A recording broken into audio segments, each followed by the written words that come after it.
All right, so third episode in, guys. I'm still trying to figure out what I want to do. I think I'm going to do an introduction. Who I have with me here is Luke Stallan. He's a window cleaner. He actually owns his own company.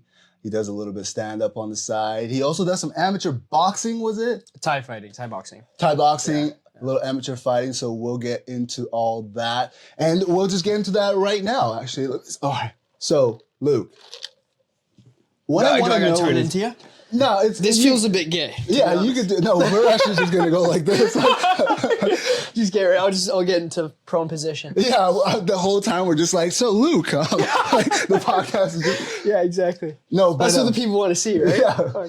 Dude, no, actually my first episode I was filming and I'm like talking to my friend like this, right? And the whole time my friend is looking at the camera like this. Oh yeah? Yeah. Just trying to see if he looks good? I don't know. I think he was trying to figure out where to look. And you know, sometimes they say don't look at the camera, right? Yeah. But I guess he looked at the camera. Yeah, fair enough. Yeah. Well, you know, you're already a success because they say that after most podcasts fail after the first episode, right? Really? So, number 3, congratulations, Yeah, sir. thank you so much. Very well done, very well and done. I was supposed to have you on as number 2, but I got a little sick. Yeah. And I didn't want to we're in close proximity. I didn't want to screw you over. No, so, of course. Yeah. Appreciate that. Yeah. But I want to know, because right in my ad, I was like, hey, looking for interesting people to come on. Maybe you're a window cleaner. And you responded, I am a window cleaner. I own my own company. Yeah. So how did that happen? Like, how did you get into window cleaning? Okay, so basically when I turned 18, my older brother was pushing me to get a job. Yeah. And he was such a dick about it. Like he would always make me feel really like just a bum. Yeah. And so in my head, I was like, okay, I'm going to get a job, but I'm going to get a dangerous job. So then if I die, he'll feel bad for making me get a job. Seriously? I was like, you thought that. I was like, I'll get back at him that way. Yeah. And then, so I applied for a bunch of dangerous jobs. And the only one that gave me an interview was for high-rise window cleaning. Yeah. And boom, they gave me a job. I had no experience. Yeah. They gave me 0 training. Yeah. My first day on the job, they sent me off a building. Really? Yeah, and that was... There was no like, hey, watch this VHS, nothing. And no sexual harassment like by the side of the window. No HR, no nothing. Just some old native guy was teaching me how to tie the ropes. Yeah. And and then I went off the building. It was just like a 16-story building. That was my first building down at Waterfront, actually. Yeah. I can't remember the name, but. And you know, I live in a building where there's window cleaners, right? For sure, yeah. And so it happens over like the course of like a few days. You know, I'll be playing on the computer or something, and someone's like, kicking on my window. And I'm like, oh, they're here, right? How many like windows do you do a day? Do you just do one side of the building a day, or?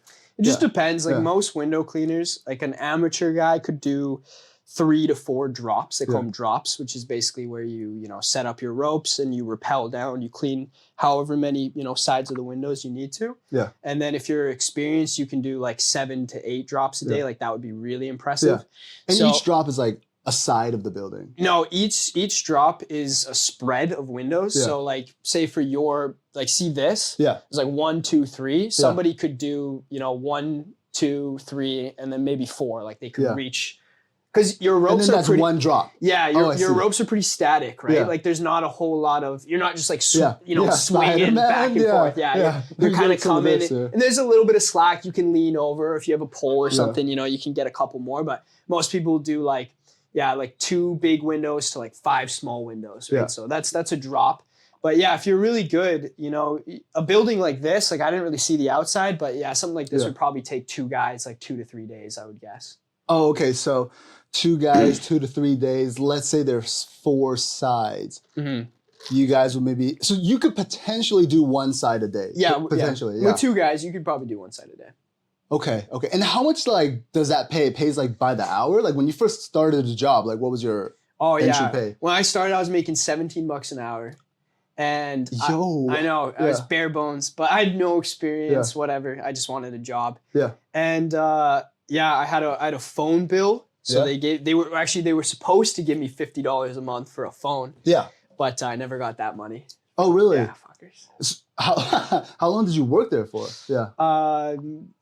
2-3 years, something like that. Yeah. And they never gave you a phone in that entire 2-3 years? No. Yeah. Because I would think like, you're like, hey, boss, it's been about 30 days. Okay, next month, Luke, next month. But 2 to 3 years and never get. Yeah. I didn't know until one of the guys, like, it was 2 years working there, and he like brought it up. He brought up the phone bill, and I was like, "Fuck, I didn't even know this was a thing." But I see. Yeah. Yeah, but yeah, it was, you know, it was a good start, and then so I started doing that, and you know, after a while, I was kind of like, I feel like I could do this on my own. Yeah. And then boom, started a company.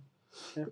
Okay, so were you like, did that take a lot of planning? Like, let's say like 2.5 years in, you're like, okay, well, I know they need this much equipment, and you know they do this amount of advertising. Like, I'm gonna start doing something similar. Like, did that take a lot of like thinking on your end, planning on your end? Not at all. Literally zero. Yeah. I basically went. I went and I just started doing subcontracting. Yeah. Which is when you're an independent person, but you work for another company. Yeah. And so I was doing that for a while, and then that gave me more insight into, you know, how much to charge for jobs and how much profit you'll make and that sort of thing. Yeah. And then, I just slowly started getting the things that I needed to do it. And I don't even know how it happened. It just kind of happened, right? You just put in work towards it, and then, So when you first started out, were you like a one-person company? Are you still a one-person company?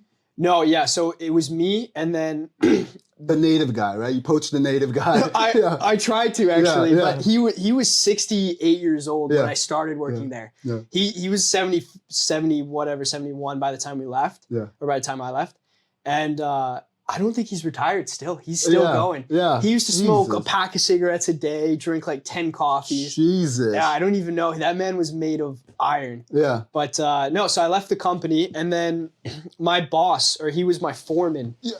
So he was he didn't own the company, Do you mind? Oh no, of course not. Yeah. Sorry. It's your bloody house, man, you know. But so I was working there, and then my foreman, I reached out to him, and we were good friends. His name's Zach. We're still good friends. Yeah. We decided to sort of go off on our own. Yeah. And so we started working together. We split everything 50-50, subcontracting for this other guy. Yeah. And and then he moved to Mexico. So then I was left by myself. Yeah. And then I hired one of my friends. Yeah. And now the company, we've got there's 6 low-rise guys and then 3 high-rise guys. Yeah. So 9 people altogether. Yeah. And when you first left, did the owner of the company was like, you mother, he knew you guys were, parting ways to start your own company, or he didn't care? No, he didn't even know. And he didn't care. Oh, he didn't know? He thought I was absolutely useless. So, wow. Okay. Yeah, because I when I was 18, I was super useless, right? You're 18, I didn't know what was going on.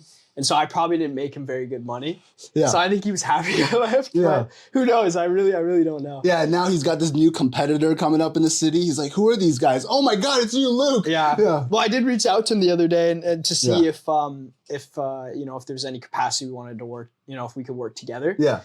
But he just snuffed me. He was get fucked, basically. Yeah, I mean, you have this new guy who you think is, bumbling around, doesn't know what to do, and then 2 or 3 years later, they come to you like, hey, want to take 50-50 on the project? I can see how you would feel that way, Yeah, for sure. Yeah. For sure.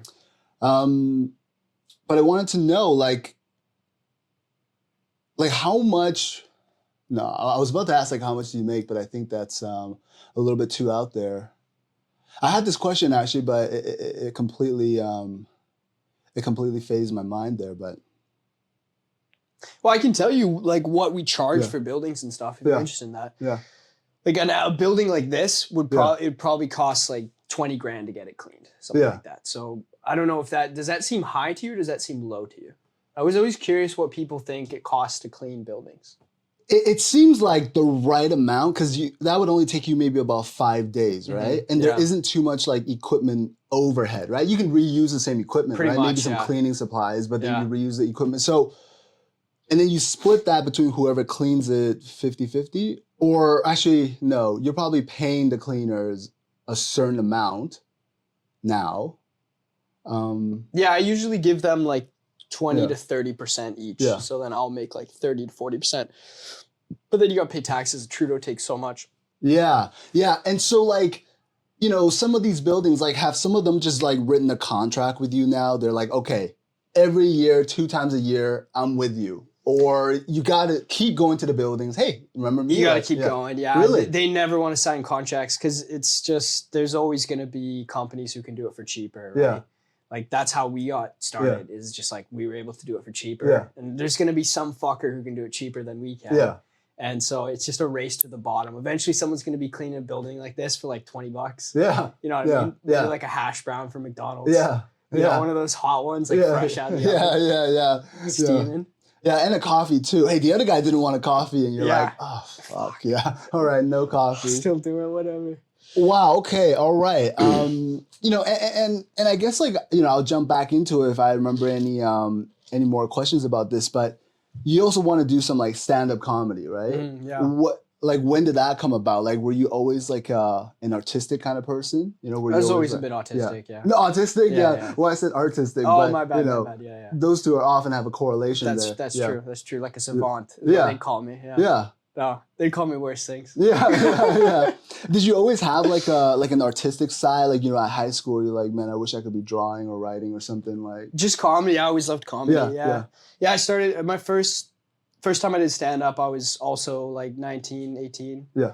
And I mean, it's just the best. I just love it. Yeah. You know, but right now I don't do it very often because trying to focus on my business. That's the thing. You only have so much time in the day, right? Yeah. And I often find that like people, you know, when they were like young men or something, like I can't speak for the female, I was never a young female, but when you're a young man, right? You know, sometimes you might smoke a little weed in high school because, you know, there's something you want to do, right? You don't want to go to school, you don't want to get a day job. There's like something you want to do. So they smoke a little weed, they relax a little bit, and then they start doing their craft. Like, did you ever smoke weed? Were you like a weed smoker? Yeah. You still a weed smoker? Not so much anymore, but back in high school, I used to smoke a lot, and it was... But it wouldn't make me creative. It would just make me, it would just numb my brain. I'd be sitting on the bus. Yeah. That was it. That was my whole career of smoking weed. Was I'd just get high with my friends after school. Yeah. And I'd be sitting on the bus. Yeah. Just like this. Yeah.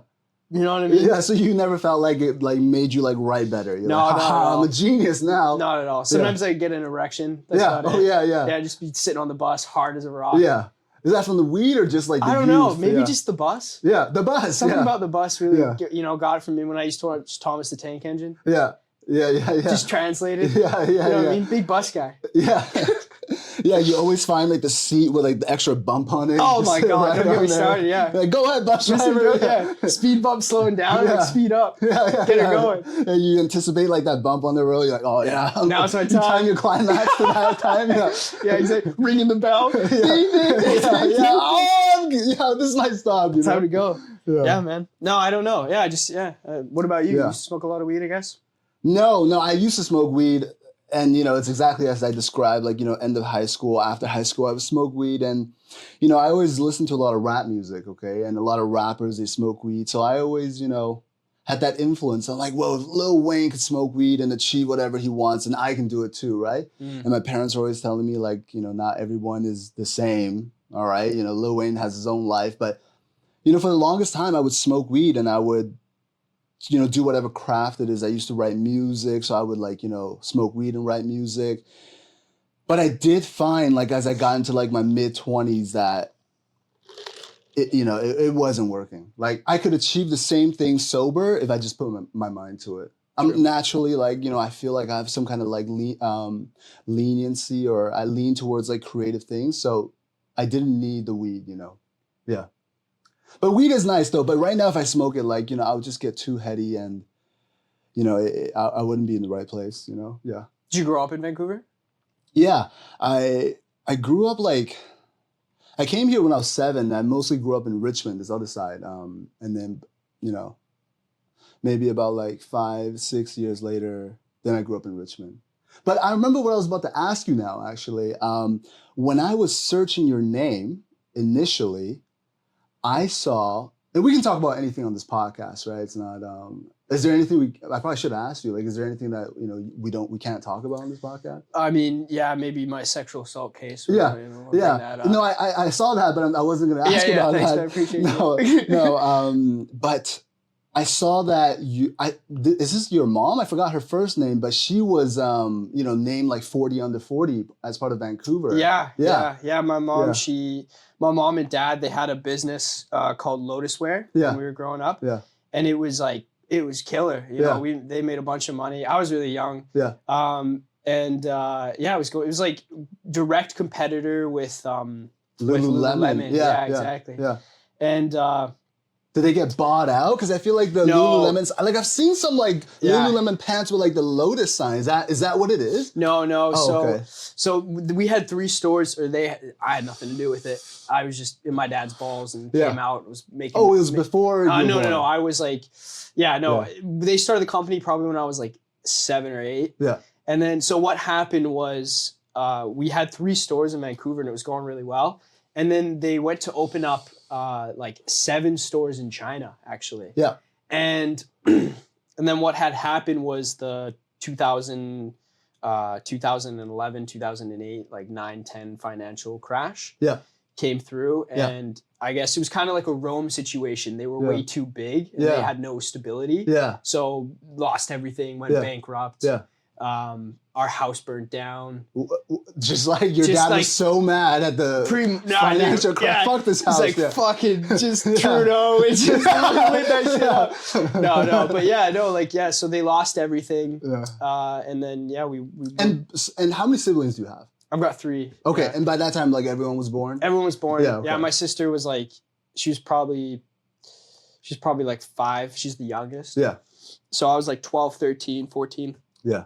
But so they lost everything, and I went bankrupt, didn't have any money. We were like living in our house burnt down, and then we moved back in to the house, and but we didn't own it. The bank had foreclosed on us. Okay, yeah. So we were like squatting in our own house. Yeah, seriously. Yeah, and then it was got crazy. There was like fucking bats and rats and. Are you raccoons. joking? No, not at all. It was pretty wild. Actually, I killed a bat when I was younger. Oh, how? With a bat. Unironically. You killed it with another bat? Yeah, so my mom... You just like put the fang on that other bat's neck or something? No, my mom was sleeping and I went into her room to like say goodnight to her. And then there was a bat like in the corner of her room because they like dark places. So it's like in the corner and I saw it. And I went to my garage and got like my hockey gear and a bat. I was like 11 or 12 or something. Yeah. And then, so I went and woke my mom up and I told her like there was a bat. And she left the room and I killed that fucker. Yeah. Did you guys like make meals out of it? Like, there's no. When's the next meal, Dad? There it is, son. Yeah, no. We weren't that hungry. Yeah. We had some beans and rice. Yeah. Wait, well, how did the house came back up? So the house burned down. So it was like, there was a section of the house that survived. Yeah. So most of the house was like unlivable because of smoke damage. Yeah. And then a part of it burnt down. And then there was like this suite that like was semi-detached from the area. So it didn't get damaged. Yeah. So it was kind of damaged, but we were living in there. So it was pretty good for a while. Yeah. And so like, did you guys ever buy back the house or one day the bank's like, hey, these new guys are coming in. No. Like they just took it from us. Yeah. Yeah. I mean, we didn't own it. The bank owned it. Yeah. And so they took it. Someone, I think a nice Chinese family bought it actually. Oh, so really? They moved in. And it looks way better now. Yeah. They fucking really fixed the place up. Yeah. So I drive by. It was in Lynn Valley. It was the most expensive home in Lynn Valley at the time. Yeah. Lynn Valley. Lynn Valley. You know Lynn Valley? Dude, I heard of it. Like, where is it? Is it more like east side of British Columbia? No, it's like it's in North Vancouver. Oh, okay. Yeah. So, do you know like where? I don't even know what's a good landmark. Like, I know where Lonsdale like Key is. The suspension bridges. Yeah, Capilano. Yeah. So it's kind of near there. Yeah. Sort of like there's Capilano University. Yeah. You know where that is? Yeah. And then like it's maybe a couple kilometers. Yeah. What would that be? West. And so like, do you think that your family sort of like, the background and everything, is that what kind of got you like business centric? Like you've seen your parents do it. Now you're kind of like, yeah, okay, I kind of get the gist of it. Like I know how to start my own business. Like, or do you think you would have started your own business had your parents never even had their own business? Hard to say. I don't know. It's just, I guess it definitely contributed for sure. Yeah. My mom's always been pretty entrepreneurial. Yeah. My dad, my dad's an accountant, so he actually helps a lot with the business as well. Yeah. Actually, I work with both my brothers.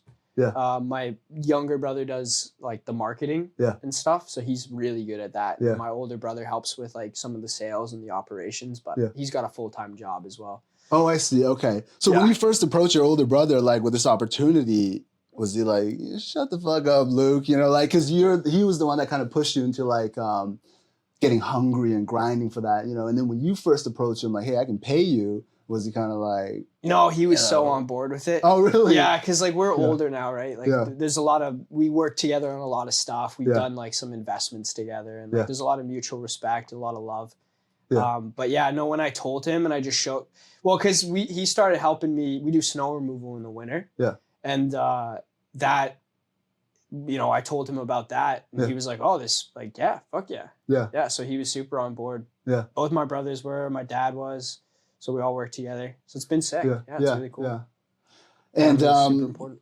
Like, you know, your older brother, he holds like a daytime job, or is it something that he does? No, he works for a big construction company, but he basically like looks out for, like, banks give really large loans to construction companies. Yeah. So he looks out for the best interest for the bank. Like, so he makes sure that the construction, the developments are like using the money accordingly. You know what I mean? Yeah. What is He's that? Like a snitch for banks. Yeah. What is that called? Like a financial planner? I think, is that the position most closely associated with that? Yeah, I don't know. I mean, he's like a project manager / like... Yeah. Yeah, I don't really know. He doesn't really talk about it very often. Yeah. We mostly talk about my business when we're doing it. But yeah, I know he's the best. I mean, my brothers are amazing. Yeah. It seems to be that way. Like when you have like an older sibling, like even if they have doubts or something, like you wouldn't really hear about their doubts. Like they would be the one like taking care of everything, and then they would be kind of like, "How are you doing?" You know, it seems to be the case. Yeah. Maybe no. I don't think in our case we have a pretty like amicable, like symbiotic relationship. Symbiotic. Yeah. So it works out very well. I mean, he helps me with a lot of stuff, and I try to help him as well. And you know, I mean, I can't really speak for him. He's his own person. And like, when did that happen? Like, it's like, was it like when you guys were young, you guys had a little bit of like sibling rivalry, which is normal. Oh, yeah. Yeah. And then when did that kind of like stop? I don't know. He used to beat the fuck out of me. Really? Oh, I want to show you I'll show you a photo of my brother. Yeah. Actually, I'll just do that now. I love showing people. My brother's the biggest man you'll ever see in your life. He's absolutely yoked. Yeah. So I'll show you a photo of him really quick. But yeah, he used to beat the life out of me when we were younger. Like you would sustain actual injuries and stuff. For sure. Yeah. He broke my arm one time. Yeah. He was just always a lot. And what was your like parents' reactions to that? Do they just go like, you know, hey, Michael, stop it? Or like when he broke your arm, they were like, hey, man, you need to stop it. I was so young. He just tackled me off the bed. Yeah. And like it had already been broken. It was like my collarbone. Yeah. So it had already been broken, and then like he re-broke it. Yeah. So I get not really his bad, to be honest, but oh man, I just wish I could find a photo of him for you. And what about like, because so it seems like you have an older brother, a younger brother, and then the sister's the youngest, right? Yeah, exactly. What about like your younger brother? Like, is he? He's huge too. Yeah. Both my brothers are jacked. It's actually hilarious.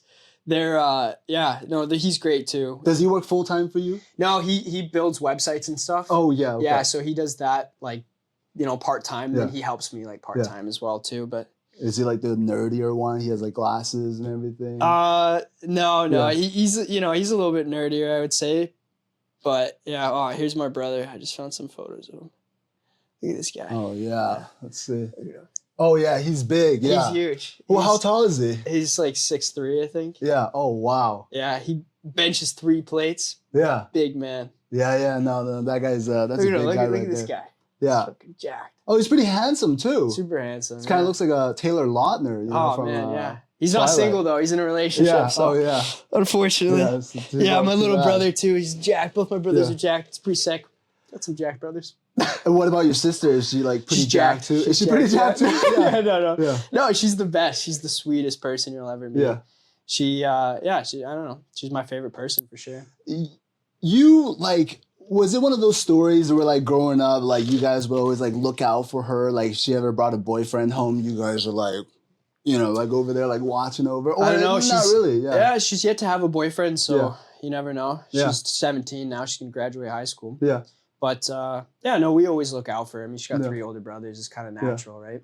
Do you think, like, she didn't have a boyfriend because of, like, the male influence? Like, there's so much male influence that, you know, maybe she's looking out. It kind of made her, like, only want, like, the strongest guy, or like, if there's no male influence as opposed to that, then she would maybe like look for it everywhere. But because she's like so much male influence that she's like, you got to be the best guy to impress me. Probably, yeah.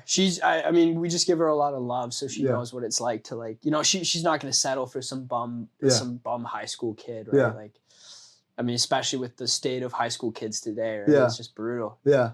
They're all fucking crazy, man. Yeah, I mean... The story she tells me about these kids, Yeah, you, like, hear a lot about them, like, like, vaping in the bathroom, or, there was that, like, trend with Devious Lick, where they would, like, pull some extreme prank and, put it on TikTok. Like, is that what, you hear about that kind of stuff? Fuck, I don't know about all that, but yeah, like, for sure. I mean, there's just some crazy boys, Yeah. But... Yeah. She'll find somebody. Yeah, okay. You mean like crazy like dating, or you mean crazy like... Like both. I mean, just all her friends are dating, and it sounds like a lot of drama, Yeah. I mean, it's just like teenage girl stuff, I guess. I don't know. Yeah. Yeah. Like, okay. And like, are you open to like listening to it? Or, of course, if she's starting to be like, get out of here with that like girl stuff. Like, yeah, no, I love listening to her. I mean, she's super funny too. Yeah, she's super funny. Oh, okay, cool, yeah. Do you have siblings? Yeah, I have one older sister, and she's older, and I would say it's around the same situation. She's never really like dated much either, and I guess she has like me and our dad, so we've always been there for her. Are you close with your family? Yeah. Do they live here? My sister lives here, but not my parents. My parents are back in Taiwan. I would say maybe like I'm not as close to them as maybe you are with your family. But in some levels, like we're close, I think, we'll talk about things about this world that, we'll have like views on this world that, like that we see eye to eye on, maybe, I don't know what it is with other families. Like maybe they won't talk about, interracial politics or stuff like that. But, my dad, when I was young, he would just always make these like stereotypical comments, right, about other races. And I don't know if this is going to sound terrible, but I was always like, Dad, like, whoa, like, why'd you say that? But, like growing up and you start seeing, like you start interacting with a lot of other races on your own as an adult, you can kind of see like where he's coming from, and I think there's some validity to that. I think that maybe like North America, we sort of have this like opinion that, oh, everybody's great. Oh, there's no reason to shame anything, or there's no reason, like no behavior is bad behavior unless it's like men's behavior. But, I think that like the way I grew up with my family, they were able to impart some kind of impartial but objective perspective on me, on people in society, Yeah. What races are you referring to? It could be any race. What do your parents think of white people? They don't really say much about white people. I think they brought me to Canada like for a good reason. They think that I'll get a good life here. I'll get a good lifestyle here. Do you agree with them, or do you wish you were back in Taiwan, you said? Yeah, Taiwan. So what's the deal with Taiwan? Are they a part of China? I think if you ask the Taiwanese people, they say no. But if you ask the Chinese people, they say yes. That's their like, classic. That's their stance. Yeah. It's kind of like Russia and Ukraine. True. You ask Russia, like, hey, are you Ukrainians part of you? Yes, they are. Yes, Ukrainians, like, no, like we're our own country. It's kind of like that. Yeah. Are you worried about war with China? No, I don't. I'm not concerned about it. I don't know too much about it. I don't think it's gonna happen anytime soon. I mean, you've got the handgun, so you might be all right. Yeah. They can draft me back there, and I'll just, I'll have 4 guns on me. Everybody has 2 guns. I'll have 4 guns. Yeah. No, but I don't think it's gonna happen. But I also don't know too much about it. But you mentioned earlier that you are Scottish. Are you full Scottish or no? Yeah. Like my dad's side is English. My mom's side is like a bunch of shit, but mostly Ukrainian. Like my mom's. Does she express like views on Ukraine and Russia, or she doesn't really talk about it? Oh, my mom will express views on every fucking Oh, really? thing. You should talk about that? Yeah. Oh, yeah. But like my mom's mom is like Ukrainian, I guess. And then my mom's dad is Native, like First Nations. Yeah. And then my dad's side is like mostly English. Okay. But you said you grew up in Scotland. You were born in Scotland. Born there, but we moved when I was like, I don't even know. Like we moved from Scotland when I was like 3 or something. And then we moved to the UK. Yeah. And then from the UK, we moved here when I was like, I don't know, 5 or something, 6. Yeah. I don't remember. Yeah. Can you put on the Scottish accent? Like, or you can't, it's not easier for you than any other, like. No, not really. Yeah. I can do like I don't know. Do you know what Scouser is? Yeah. From Liverpool, right? Yeah, I can do a bit of it. Well, how come you can do the Scouser? I don't know, because I think it's funny. It's like, I don't even want to do it, to be honest. It's too much. Yeah. Scousers don't get knocked out. I don't know. I'm copying Paddy Pimblett. You fucking want me? Talking to me like that? Spin your jaw in? Cheeky bugger, you fucking. Talk to me. Go on then, fam. I don't know. No, that's good. That's good, yeah. They always said, like, they're always just like, I don't know. I had one Scouser friend who lived here. Yeah. But he used to make me laugh all the time with just his stupid. It's just, I don't know. It's a funny accent, so I like doing it. But you gotta have a couple beers to do an accent. Yeah. Does he do the accent or he just... No, it's just his voice. Yeah. It's hard to raw dog accents, you know what I mean? You gotta have something to drink, Yeah. Some people are like great at it and, I guess it takes a certain amount of practice, but so Liverpool was like where you were kind of based in when you did live in the UK? No, like... Oh, I see. Yeah. You just want your friend there. Yeah. No, like my dad's side is from Surrey. Yeah. Okay. Not like not our Surrey. It's Surrey. It's like a county in England. It's a county. That's funny. Like for those who don't know, there's a Surrey in where we are as well. So you don't want to live there. Yeah. But I mean, maybe you do. I don't know. If you're Indian, you probably do. To be honest, like it sounds pretty nice. Like it's starting to sound nicer now, Surrey. Surrey? Like maybe certain areas aren't, but I think. The money's going there. Yeah. They are building a lot of new projects for sure. Yeah. But I don't know. Vancouver's just built that way. Like all the Indian people live in Surrey. All the Chinese people live in Richmond. Yeah. Yeah. We got like 2 black guys here. Yeah. You know what I mean? Yeah. They fucking, I don't know, where do they live? Yeah. I don't know. Like I don't know. Yeah, it is kind of separated like that. Mm-hmm. But then like the North Vancouver is kind of like more like the white people, I guess. And then everybody congregates in like Vancouver. Yeah, for sure, dude. Yeah. No, it's amazing. I mean, that's the best part about Vancouver is all the different kinds of people that you'll meet. Yeah. And it makes sense. Like, if I was gonna move here and like you want to live where your family and friends are. So it's like you're going to go where they are. So it's like if you're Chinese, you'll probably move to Richmond because it's like, well, there's people you can speak to and people who can help you and shit like that. Yeah. That just makes sense. And the businesses start like, getting influenced that way. So all the businesses have like double menus now, like 2 different languages. Yeah, it starts getting influenced that way. Yeah, we're doing a big project out in Richmond. And every day I was eating fucking just Chinese food. Yeah. Best food, top down. Actually, Indian food is my number 1. Oh, really? And then Chinese food, number 2. Yeah. And then probably like Mexican food, number 3. Yeah. I don't know why I wanted to say that. If you got anything to eat, if you got some Indian food here left over in the fridge, I don't know. That made me think like, do you also kind of like have a preference in women? Like, do you like to date, like Asian women first? Like, what was your like history like dating wise? I mean, I've only had one girlfriend and she was Indian. Yeah. And she's, I actually saw her right before we came here. Are you joking me? Yeah. Accidentally, or you like had a plan to see her? No, like we're still friends, so I had a plan to see her and stuff. Oh, okay. So you guys broke up like a long time ago? No, like a month ago. Oh, I see. Okay, yeah. Well, it's one of those things, you're just kind of figuring it out, right? Yeah. Life is so weird that way. Yeah. You still like really care for somebody, so it's like you want to see them. Yeah. And then like the internet, right? They always have these like tips, like when you break up with your ex, delete them, hit the gym, whatever, right? Oh yeah, delete your all socials, those Sigma, right? grind set, gym guys. But life really isn't like that. You see someone, you might become friends, you might like have that like flame for a long time. Life isn't as like black and white as that. No, it's not. It really isn't. Yeah. Are you still friends with any of your exes? No, I had this ex, my most recent one, and I wish I was still friends with her, but I wouldn't know how I would handle it if she ever tells me, let's say we're friends, right? And she ever tells me like, hey, I'm starting to really like this other guy. Like, I don't know how I would handle it. Yeah. I feel like you might have to bring out the handgun. Yeah. Hey, let me meet him. Let me meet him. Yeah. Hey, put it there, pal. Like, I do an upside down handshake to really show him.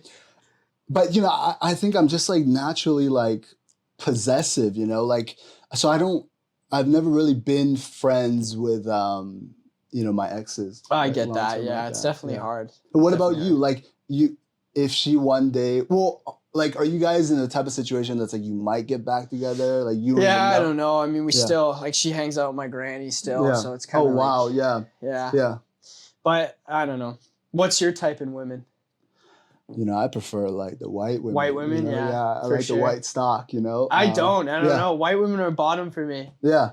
Why? Like, and that's funny. Like for me, like, I'm also not in a hurry to date like Chinese women. Okay. And I wonder if it's because like I grew up with Chinese women. For sure. That's, you know? It's 100% what it is. Yeah. So that's the same way for you? Like, I guess, you kind of know how they operate? Like, you it just... kind of grinds your gears a little bit. I don't know. Like, it's just... I have a bunch of my friends are like Asian, like Korean, Japanese, Chinese, whatever. They all just prefer white women for the most part. Right? Maybe something about Vancouver, I don't know. But like, for me, I don't know. I don't discriminate. I think there's... You don't discriminate, but white women are on the bottom. No. I just like beautiful women. And there's beautiful white girls too, for sure. Like, of course, but you know. No, that's true. Yeah. I just want peace. I just want peace and fucking quiet. Yeah. And I feel like white girls can never give you that. Yo, and that's true. And you know, and we're not here to just like, you know, batter white women. Right? Like, change the name of the podcast. All walks of life, change that name. Yeah. All walks of life in small print except white. We'll never have a no, but I do agree, and you know, I feel like it probably comes from like the amount of freedom that like is afforded to people in the West, you know? Like I feel like, you know, if you grew up maybe in Asia or South America where masculinity sort of like still runs more dominant, you don't hear the women in those cultures and those countries be more outspoken. They're a little bit more like reserved. They're a little bit more oppressed, just fucking shoved down. They're just a little bit more like feminine, you know. But over here, there's so much freedom for everybody that, you know, femininity is almost gone. Yeah, and it's almost like masculinity is looked at as like a bad thing. Yeah, you know. Well, if you're a masculine dude, for sure, but they don't want masculine men. But I don't know. I mean, did you hear? You know Andrew Schultz? You hear his joke about that? No. What is it? He was like in the West. He's saying how like in the West, we'll say like, oh, like women can't drive, like women are such bad drivers, they can't drive, haha. But it's like if you go pretty much anywhere else in the world, it's like women cannot drive, we kill you, you die, we kill you now if you drive. So it's like it's kind of true where, you know, you afford these freedoms to people and then it kind of backfires on you. Yeah, and you know, like, what do you think about that? Because obviously, like you write it down on paper, right? Freedom for everybody sounds great, right? But as you get more freedom, femininity does lose its meaning and masculinity, it does lose its meaning. But do you think that women want that? Like, do you think women I think women obviously want like increased freedom, increased rights. But do you think women want the consequence that comes with that, where with increased power, it comes with increased responsibility? Hey, I'm making the same amount of money or maybe more as 60% of the target market for dating. Maybe I can't expect all of them to pay for me on the first day, or maybe all of them can't take care of me the way I want to be taken care of, you know? Like, do you think that, what do you think about that? Yeah, no, I mean, obviously it's just case by case. Yeah. I also think it's men's fault, right? Like, I just think there's a lot of really weak, cowardly men who just kind of, you know, they just get pushed around and they don't really care to stand up for how they feel or anything like this. And then what you said about having consequence for responsibility is very true.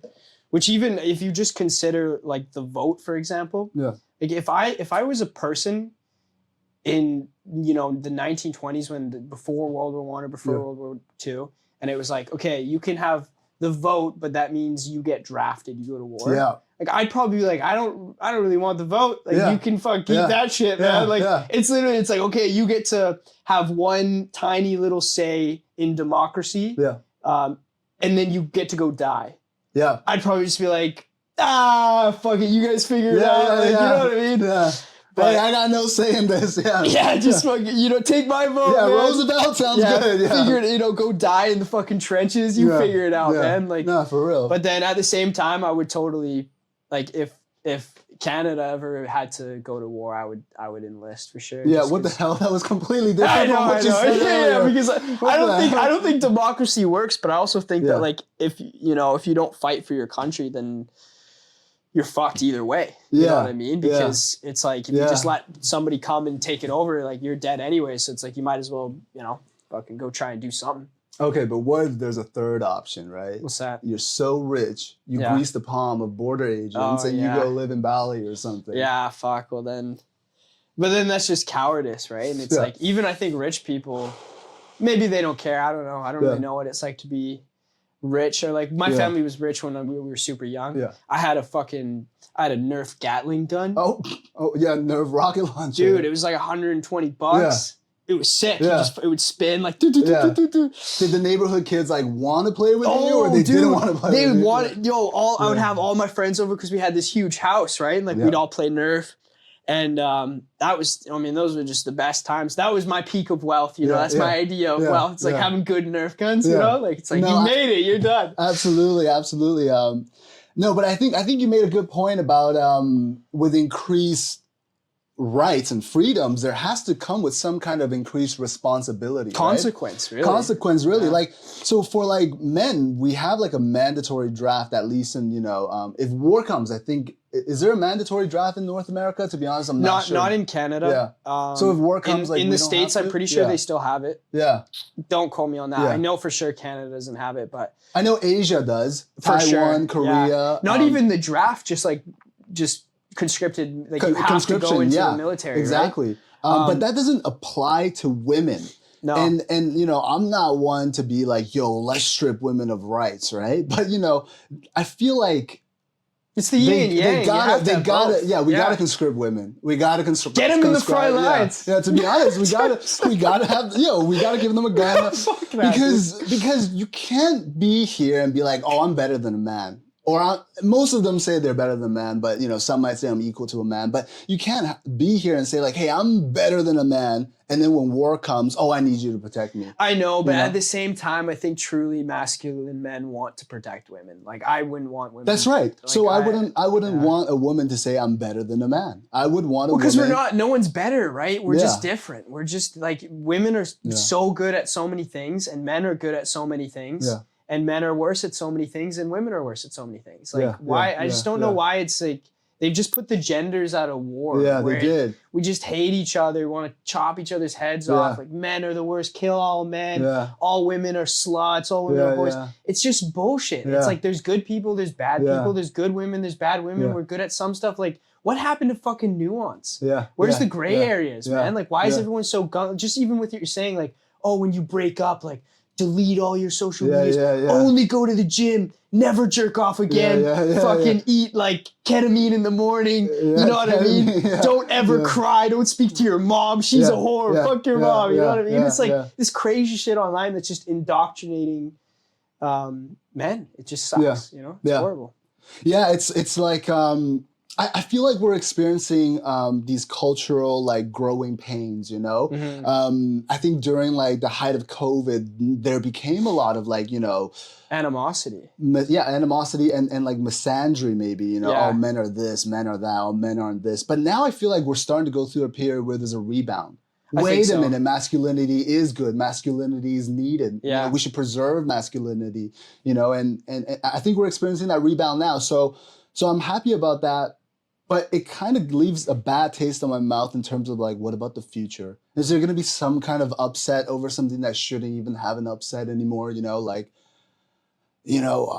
We should never work a day in our lives. And then there's just a massive, like, nobody wants to work movement, I feel like maybe society's at a good place. Maybe we should not challenge any more cultural beliefs, Yeah, I mean, it's for a while.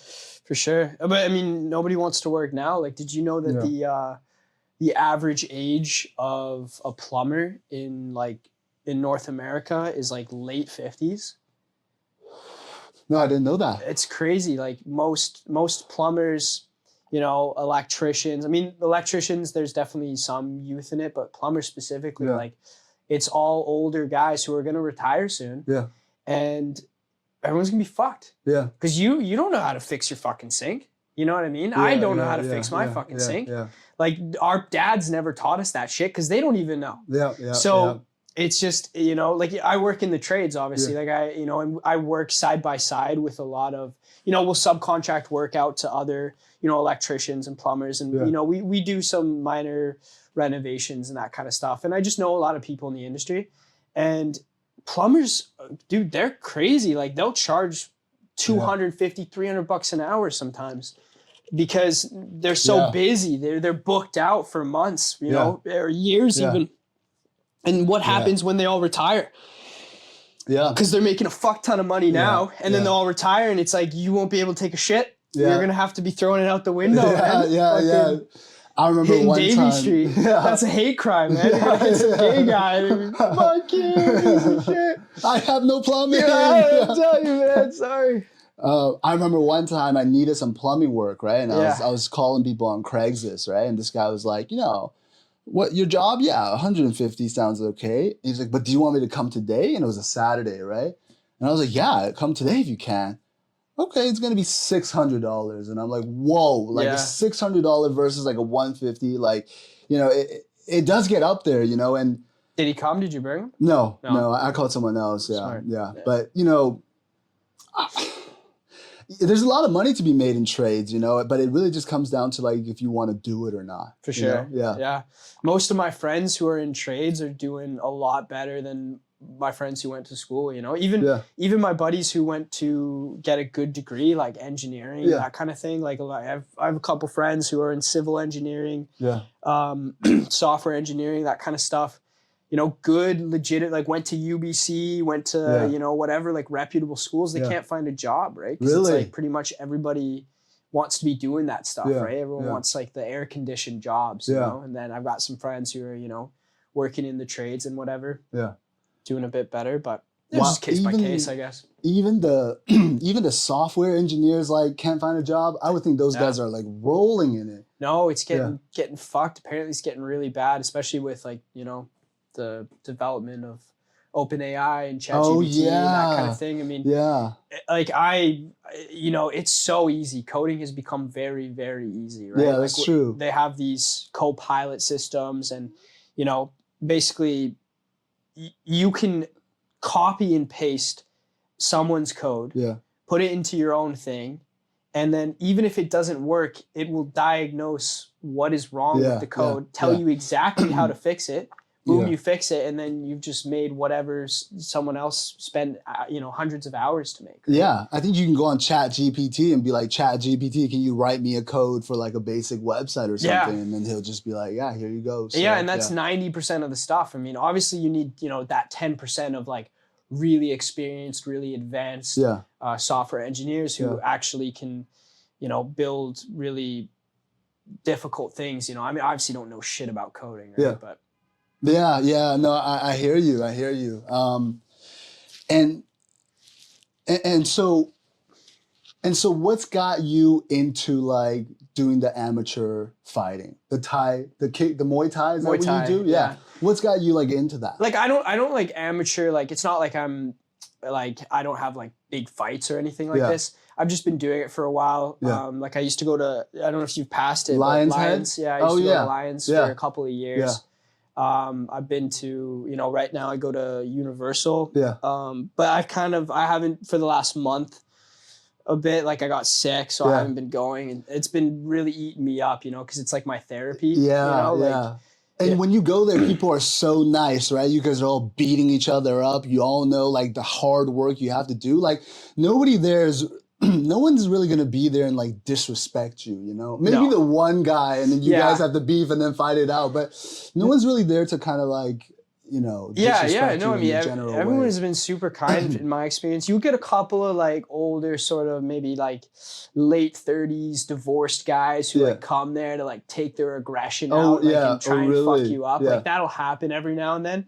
But for the most part, like everyone is just a gem that I've met.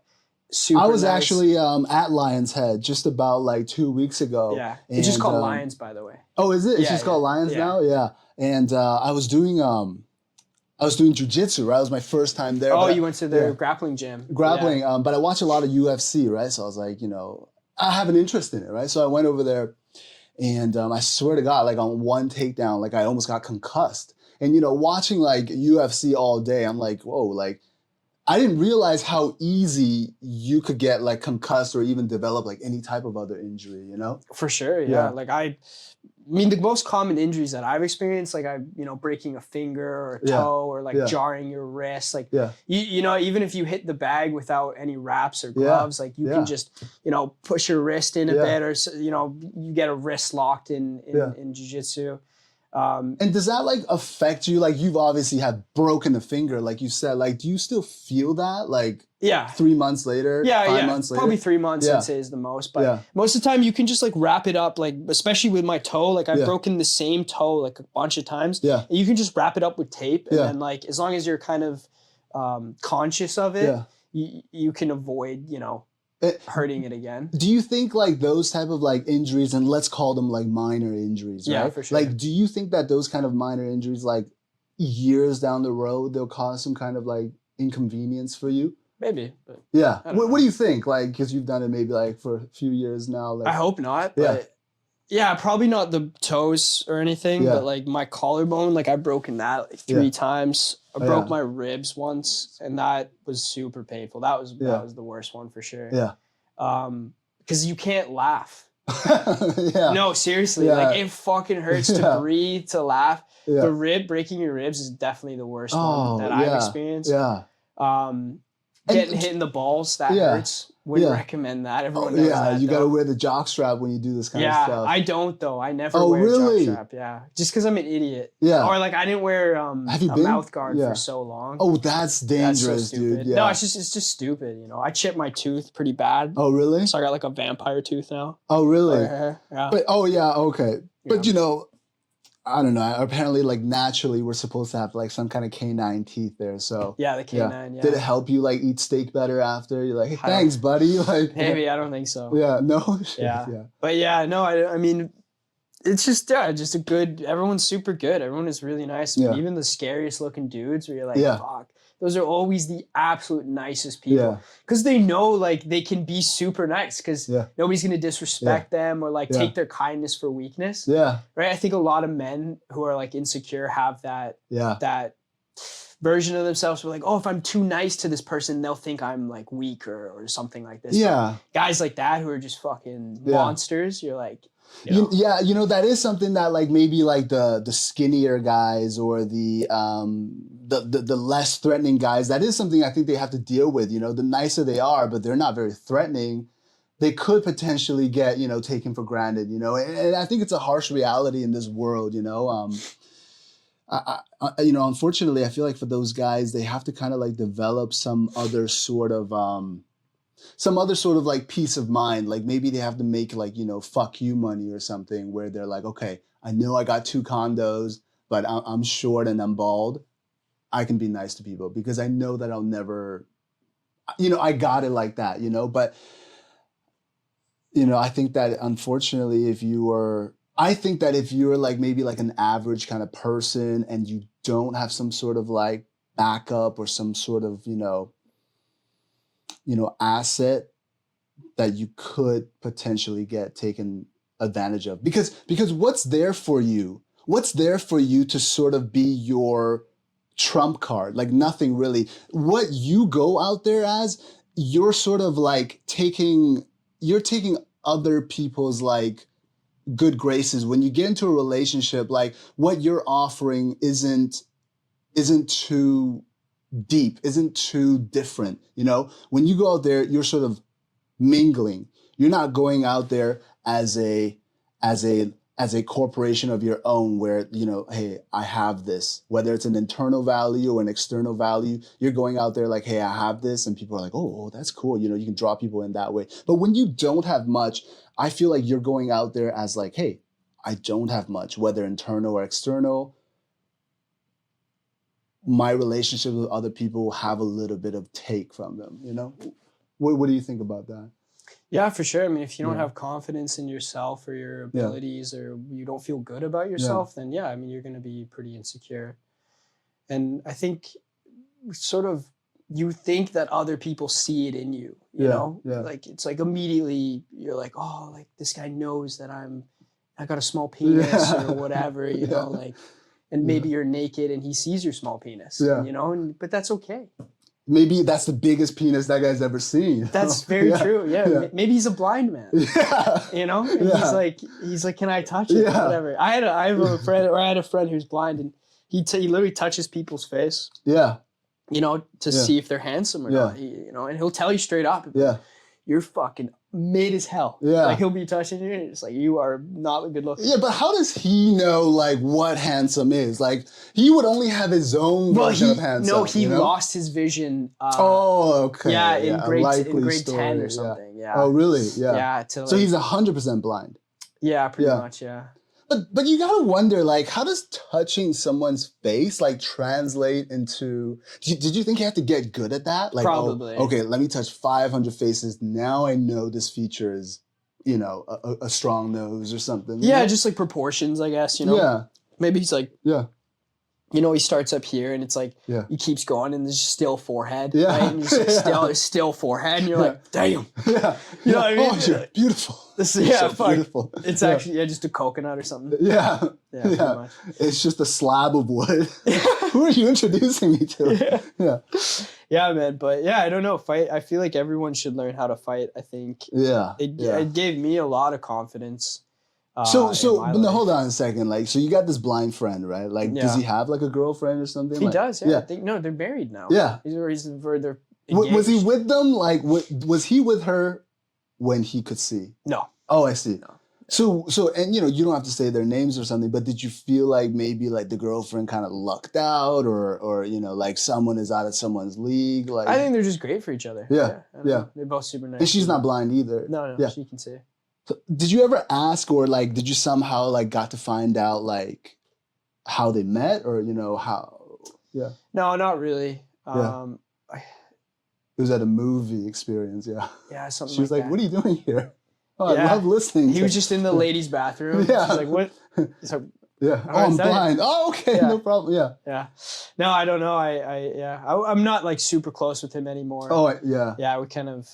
Ever since he lost his sight, you're like, I don't know what I can get. Yeah, what can I get from you anymore? Yeah. No, he's a good guy for sure. Yeah.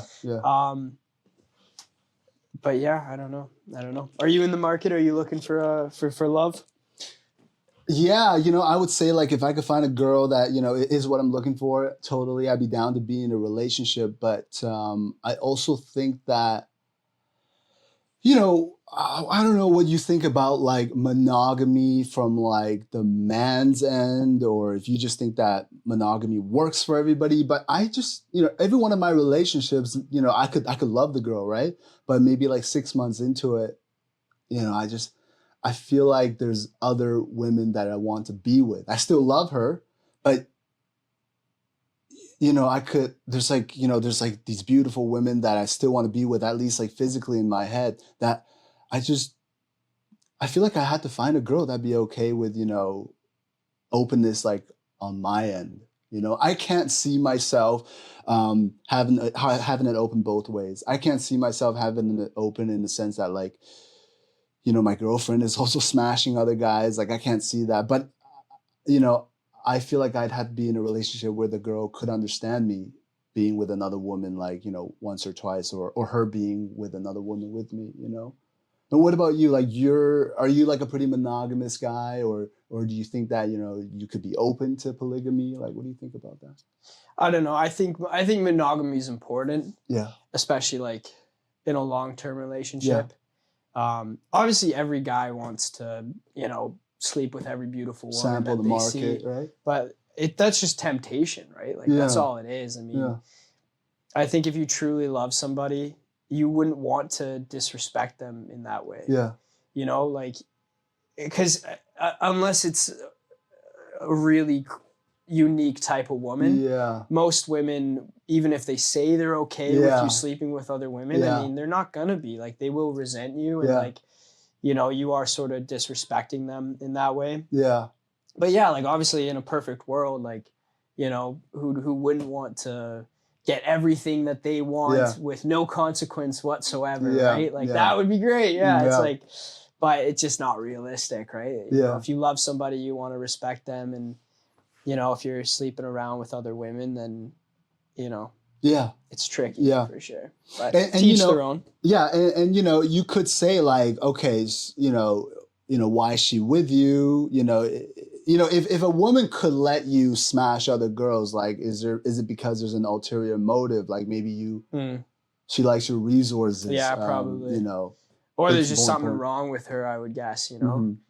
Like, I think women, like even, like, you know what I mean? If I told you like, oh, I like to watch my girlfriend get fucked by other dudes, you'd be like, I don't know about that, man. Like that seems weird. Like I feel like it's the same for women. I mean, if you're a woman and you want to see your man, you know, in such an intimate capacity, like pleasuring himself with another person that's not you, and you enjoy that, like there's probably something psychologically a little bit messed up with you, but or maybe time, you know, they're more progressive, you know. Maybe, I don't know. Psychologically healthier than me, you know. Yeah. But I have this other like I want to challenge you on that a little bit, right? Like, you know, biologically speaking, right? We could impregnate women like every day of our lives, right? I could sleep with woman A, impregnate her today, impregnate woman B tomorrow, et cetera, et cetera. But a woman can only be impregnated by one man for 9 months at a time, okay? So with that said, with that biological context in place, do you think that there's something where it's a little bit more open mentally on the women's end where they're like, I could understand and I could be okay with my man doing this, where it's more open, it's not monogamy on their side. It's not full monogamy on their side. Do you think there's something innate in women where they could allow that a little easier, but society says, no, girl, you gotta, your man better not even look at another girl. But do you think just mentally, biologically speaking, naturally women have a propensity to allow that a little easier? I guess, I mean, throughout history, there has been a lot of, you know, kings would have multiple wives, that sort of thing. Yeah. But it's just, if you're talking strictly biologically speaking, you know, a cow or a bull will go and impregnate a bunch of cows, right? Yeah. And then he'll just fuck off. Yeah. And he's nothing to say. So it's like, if you're talking biologically speaking, then you're saying, okay, men should not raise their children. They should just go impregnate women. I'm saying biologically, like humanly speaking. But that's what I'm saying. Like if we're talking biologically, like we should follow what our biological nature. Just go spread your seed and fuck off. Like don't raise your kids, right? Like that's the consequence of that. Is you're saying, okay, you know, you can get multiple women pregnant. That's your nature. Yeah. So why not just go get a bunch of women pregnant, never raise your kids? Yeah. It's like, yeah, okay, sure, but we're better than that, right? Like we're smarter. We're, you know, we've built a society around raising families. I mean, so at the end of the day, you have to stick around and raise your kids because that's better for you. It's better for the kid. It's better for the world. You know, I definitely think that like raising your kid is important. And, you know, I get what you're saying, right? Like there's nothing biologically there forcing you to stay with the woman. So if we're talking strictly biological, why don't you just, you know, leave the woman, like right? most, the entire animal kingdom is pretty much based off of that. Yeah. You know, I mean, there's a few exceptions, right? Like lions and you know, like big cats, they'll stay around and have packs and, you know, big dogs, those kinds of things. But most animals, you know, even big cats, tigers will go and just rape the women tigers and then fuck off. Yeah. Right. And it's like if you're just talking biologically speaking, it's like, should we be doing that? Should we just go around and just pregnate a bunch of women and fuck off? It's definitely not. But I think like, biological plus a little bit of societal influence, you know, like it's sort of like 50-50, you know, like, okay, so biologically you want more than one mate, all right? But societally speaking, like, can you handle that? You know, first, obviously there's the law. You got to kind of take care of your kid, man, or, you know, you're going to get child support payments pulled out of you, or, you know, people aren't going to look at you too favorably. So there's those societal influences. I'm thinking like, there's got to be some kind of combination of biological influence plus societal influence plus like the love, right? Like she's having your kids. She obviously, hopefully she loves you to a certain extent. You know, you're impregnating her. Hopefully you love her to a certain extent. Like there's love there. But I'm just saying, like, if we're not talking strictly biological, but we are talking a little bit biological, do you think that there's some logic or reason or validity in which a man could have, and not, you know, maybe bang a woman once every 6 months and then have the wife completely be fine with it? Like, is there some kind of like argument on that? But you don't think so, right? I mean, no, I think of course it has happened throughout history, but I also think that you're kind of meticulously crafting or like trying to justify it to get to you're trying to justify the ends for the means, right? Like you're sitting here and you're like, well, if I take a little bit of biology and a little bit of society, I get to fuck multiple women and also be in love and like all these kinds of things. It's just not realistic, right? Okay. Like unfortunately, but like we talked about it throughout history. I mean, there have been kings, and even today, I mean, there's lots of you could be a Saudi prince and have multiple wives and whatever, and they have the resources for that. And they're able to raise multiple families and have multiple wives, and maybe it works for them, and it's like, you know, who's to say that that's wrong? But I just think for the average person, the average man, in you know, in our society, it's like, well, you know, monogamy is important in that perspective. And so you said you had one girlfriend your whole life. Like, where did you meet her? Did you meet her on the apps or did you meet her in person? We had a mutual friend, so we met through there. And how long did you guys like kind of go out for? Almost 2 years. 2 years, yeah. She's great. She's a wonderful person.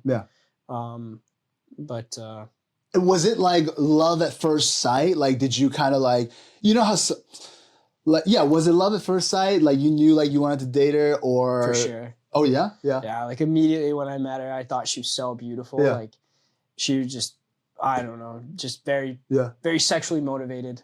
Oh yeah, you know what I mean? She was hot, right? Yeah. Like I mean, obviously there's no love at first sight. It's just lust, right? Like you're like, oh, this beautiful person. I want to, you know, see what they look like naked. And it's the same for women, right? But did it like take you a while to kind of start like dating her, or she thought you were attractive too, and then you guys pretty much got together like within the month, or she friend zoned you first, or like, you know? No, it's pretty quick. We started dating like a month in, knowing each other. So, you know, she was sexually motivated by me. I suppose. Like, we're just animals at the end of the day, right? That's what it is. But just a bunch of filthy biological beings. That's all we are, baby. When was the last time you were in a relationship? It was, I think I broke up with my girlfriend March of like 2019, I think. March of 2019 or like 2020, I forgot. But you started wearing a mask and you're like, damn, this bitch is ugly. Get out of here. No. It was sort of like the same thing that I just kind of described to you. I was you wanted to be a whore. Yeah, I was just thinking to myself, like, man, like, I love her, but do I really not mingle physically with any other woman for the rest of my life? And you know, and I didn't want to like do her wrong, even though I did do her wrong like previously, but I was like, okay, you know what, like I should just end it. So I ended it. And she actually, you know, a month later, she said to me, she was like, hey, you know, if you want to do your thing, you know, that's okay. Like, just don't tell me about it, right? And I was like, whoa, like that's great.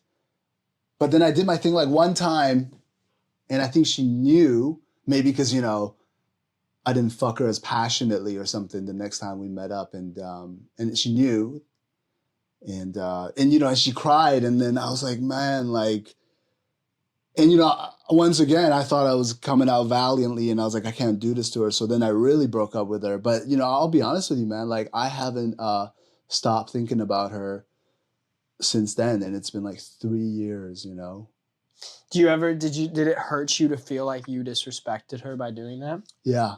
Yeah. So don't you feel like that would continue? Like, say if you met another woman, even if she was okay with you sleeping with other women, like, wouldn't you still feel like you're disrespecting her in that way? For sure. And that's why, like, I'm so dead set on finding a woman that actually maybe, like, gets off on it or... Damn, son. That has some kind of, like... Just a freak, man. Yeah, no, but, like, for sure, like...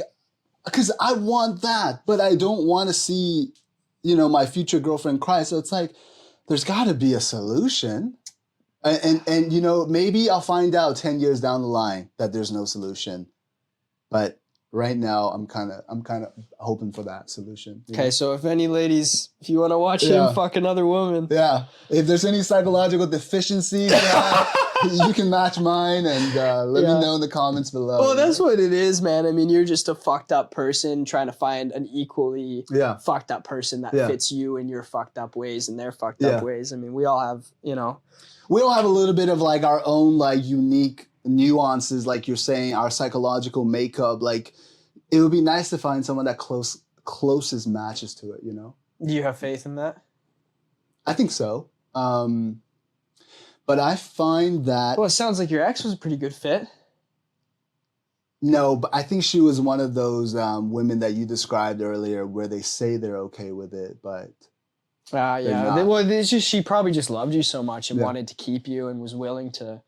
do whatever it took, but in the end, they would just grow to resent you, right? Like, I would assume. No, I think they would, and so I don't know. So I think I'm taking a new approach to dating in which I'm just getting to know the person, and then if there's love there, then I'll kind of explain like, hey, I think I love you, but I think once in a while. In a blue moon, with a condom on, I want to do my own thing. That's crazy. Like I can appreciate the honesty. I mean, that's quite the proposal. To be fair, right? Yeah, I'm getting down one knee, and she's like, "Yes," and I'm like, "Listen, honey, I got to fuck once in a while." Yeah, it's in your fucking what's it called? It's in my DNA. It's in your prenup. Right? Every fucking 180 days. Yeah. No such thing as infidelity in this marriage. Yeah, that's crazy. But then again, you'd have to find another woman also, right? So then, that's tricky too, because you got to find a woman who's okay with sleeping with you, knowing that you're in a committed relationship. Yeah, but like, do you ever find this, like, when you're in a relationship, you have this like aura, because obviously, you're not as needy, you're not as desperate, you have the sex coming in, you have the love coming in. Women can detect that and women want that, I feel like when guys you're in a say that. I've heard that for sure, but that was not my experience. Oh, really? No. Yeah. I mean, but I also just, I'm very like narrow-minded. Like, once you're in a relationship, you don't see anyone else. Yeah. Like, of course I would be attracted to other women and stuff, but I just think that like my priority was to make sure my partner felt like secure, felt comfortable, felt respected.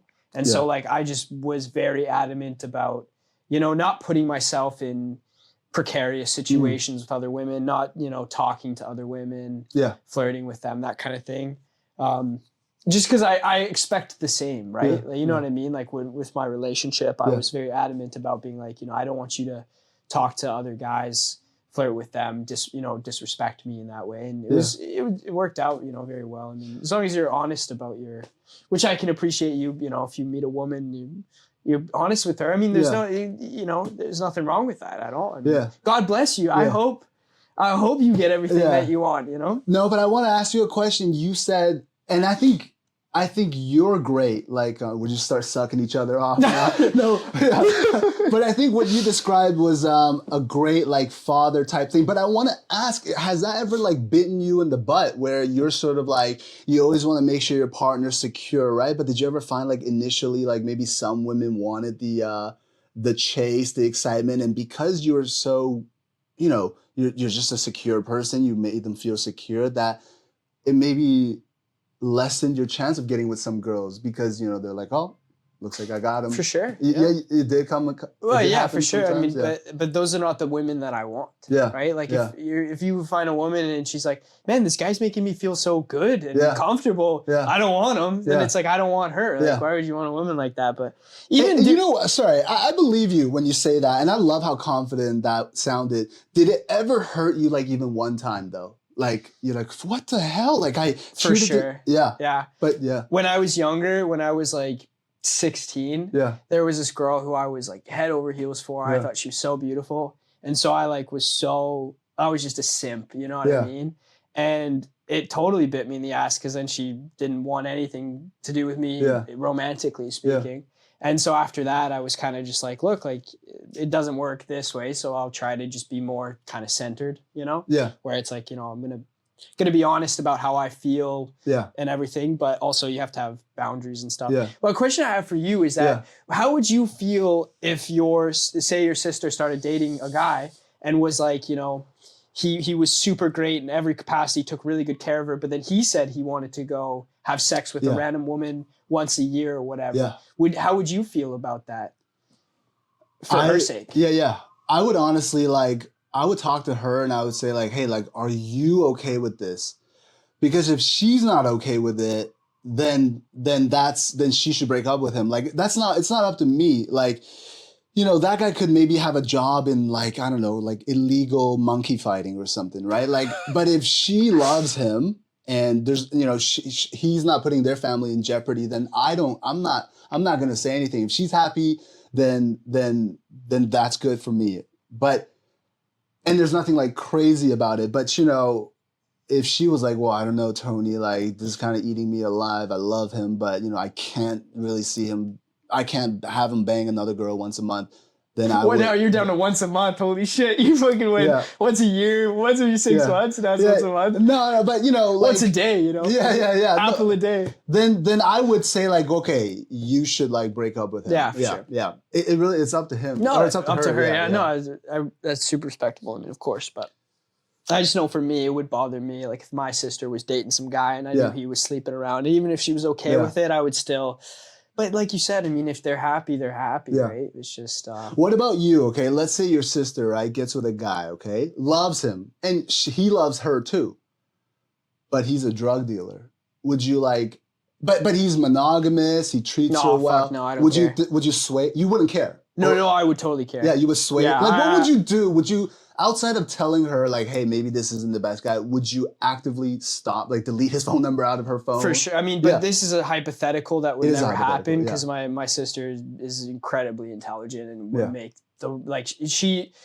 she knows what love is supposed to be, right? And she knows what being an honorable man is supposed to look like and what, you know, and she has such a great head on her shoulders. Like that would just never happen. Yeah. But if it did happen, I'd be like, what the fuck are you thinking? Yeah, pretty active intervention there. Yeah. I'd just be like, statistically, this guy is going to end up dead or in prison. Yeah. You're going to end up pregnant with no father. No support. And then, you know what I mean? And then I'm going to have to raise this fucking kid. Right? And it's like, you know, I don't want that. I always told her that too when we were younger. Like, I don't know. So I'm not like, sometimes I don't make the smartest decisions. I can be a bit violent. So I always told her, I was like, don't make bad decisions and give your heart to bad men because then I'll have to kill them and then I'll end up in prison. Yeah. So I'm like, so please don't put me in jail by making bad decisions. Yeah. That's what I always told her when we were younger.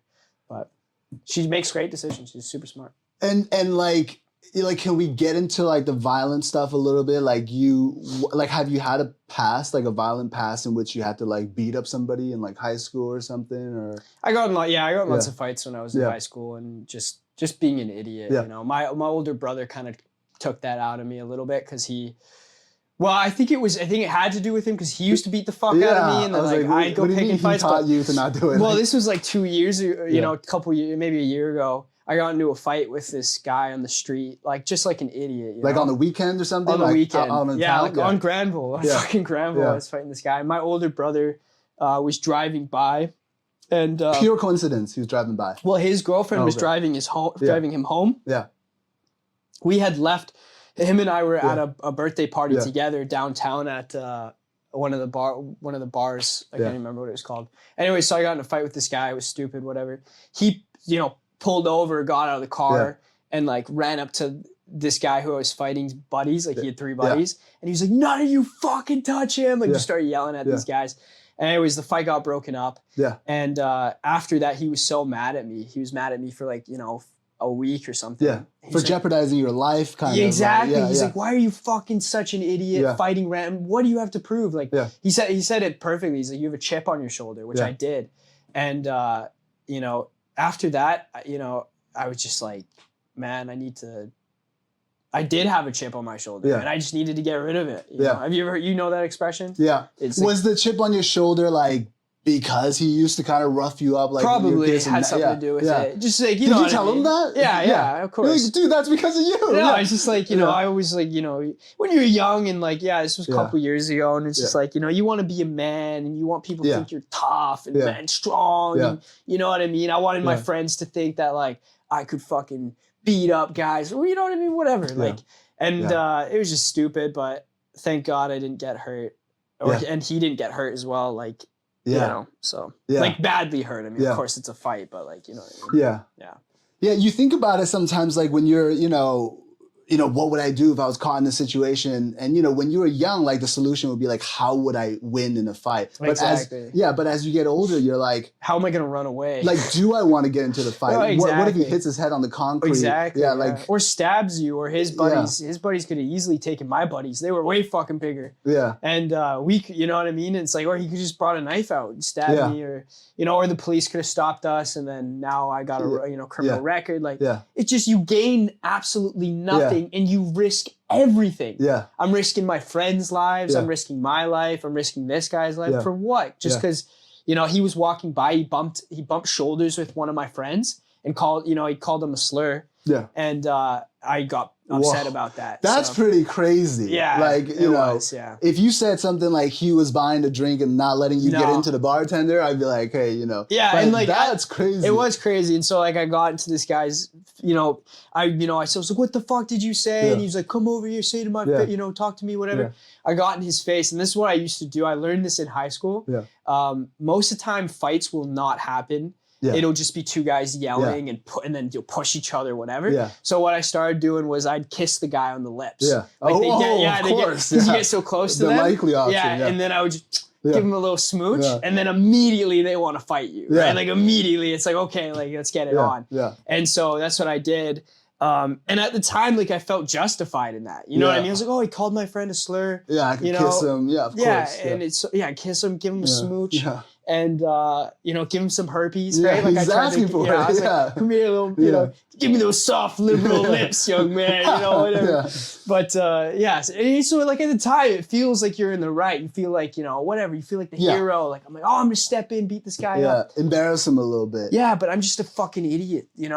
Whatever. This guy's a fucking idiot. Like let him be an idiot his whole life. Like you know what I mean? What am I doing trying to? Yeah. Start fights with random people. Yeah. So. But yeah.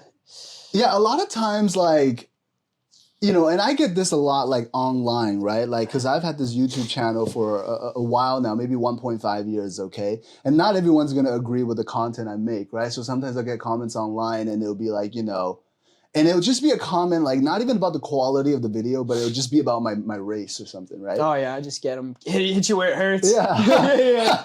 and and I guess I learned it from there, and I'm not perfect yet either, right? If someone said something like that to my friends or to me, like, I don't know how I would react, right? Yeah. Hopefully, like, not set me off. But, I look at these comments and I kind of realize, like, if they're trying to, like, make you feel really bad, like, they probably do feel really bad themselves. That's already. The thing, right? They're not, if they're successful, they wouldn't even, 100%. Like, especially when it comes to, like, racism and that kind of thing. I had to just change my brain to be, like, those people that are so, like, they're just so ignorant, their own life is their punishment. Like having to be them, having to live who they are day by day, wake up and be like, oh, I'm this fucking dude again. Yeah. That's their punishment. And so they're suffering enough. Let them fucking suffer, right? Yeah.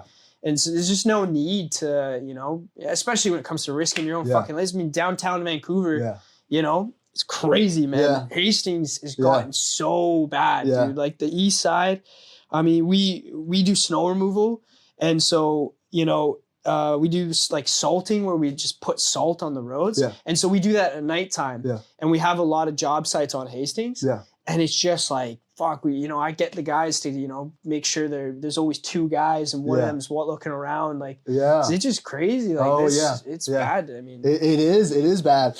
And, you know, I think like with what you said, like even with girls too, right? Like with us guys, we get kind of horny when we see a good looking girl, right?